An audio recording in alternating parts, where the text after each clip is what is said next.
இன்றைய தேவவார்த்தை எரேமியா 33ஆம் அதிகாரம் 3ஆம் வசனம்.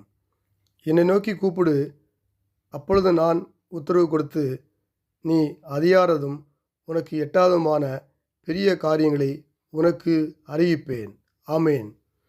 இந்த வசனம் எரேமியா தீர்க்கதரிசி சாலையில் அடைக்கப்பட்டிருந்த காலத்தில் கூடின வசனம். எருசலேம் நகரம் பாபிலோனியர்களால் முற்றுகை இடப்பட்டிருந்த போது யூத மக்களுக்கு ஒரு இருண்ட காலம். இனி எல்லாமே முடிந்தது என்று அவர்கள் நினைத்தபோதுதான் தேவன் அவளுக்கு இந்த வார்த்தையை கொடுத்தார். மக்கள் தங்கள் பாவங்களினால் பாபிலோனிடம் தோற்று போயிருந்தனர். எருசலேம் இடிந்து கிடந்தது. இந்த நேரத்தில் தான் கர்த்தர், நீ அறியாததும் உனக்கு எட்டாததுமான பெரிய காரியங்களை உனக்கு அறிவிப்பேன் என்று கூறுகிறார்.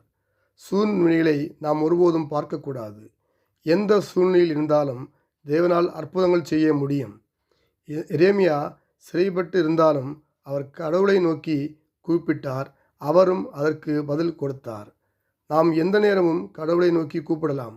நம்முடைய பிரச்சனைகளில் கடவுளை கூப்பிடும்போது அவர் அதிலிருந்து ஒரு விடுதலையை தருவார், தீர்வை தருவார். நாம் முடிந்தது என்று நினைக்கிற காரியத்தில் கர்த்தர் ஒரு துவக்கத்தை தருவார். நாம் தேவன் நோக்கி ஜெபிக்கும்போது அவர் ஜெபத்தை கேட்கிறார், அதுக்கு பதில் தருகிறார்.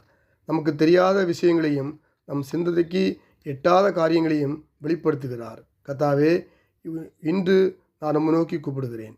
என் வாழ்க்கையில் உமது சித்தத்தையும் நான் அறியாத உமது திட்டங்களையும் எனக்கு தெரிவியும். என் ஜெபங்களுக்கு உமது பரிதை தாரும், என்னை வழிநடத்தும். இயேசு நாமத்தில் பிதாவே, ஆமேன். நல்ல ஆண்டவரே, நமக்கு நன்றி செலுத்துகிறோம். இந்த புதிய நாளுக்காக நமக்கு நன்றி செலுத்துகிறோம். இந்த நாள் எங்களுக்கு ஆசீர்வதித்து தரும்படியாக ஜெபிக்கிறோம். யார் யார் என்னென்ன தேவை மட்டியிருந்து ஜெபிக்கிறாளோ அவளை தேவையை சந்திக்க முடியாது ஜெபிக்கிறோம். ஊழியர்களை ஆசீர்வதித்து பாதுகாத்துக்க ஜெபிக்கிறாண்டவரே. எக்ஸாம்பிளுக்கு நல்ல ஞானத்தை கொடுத்து வழிநடத்த முடியாது ஜெபிக்கிறாண்டவரே. வியாபாரங்களுக்கு நல்ல வியாபாரத்தை தாங்கப்பா. வேலைகளுக்கு நல்ல வேலையை கொடுங்கப்பா. இந்த நாள் முழுவதும் ஒவ்வொருவரையும் ஆசீர்வித்து பாதுகாத்து வழிநடத்தும்படியாக இயேசு கிறிஸ்து நாமத்தில் ஜெபிக்கிறேன். கர்த்தாவே, தேவையை சந்திங்க, வழிநடத்துங்க. இயேசு நாமத்தில் பிதாவே, ஆமேன், ஆமேன், ஆமேன்.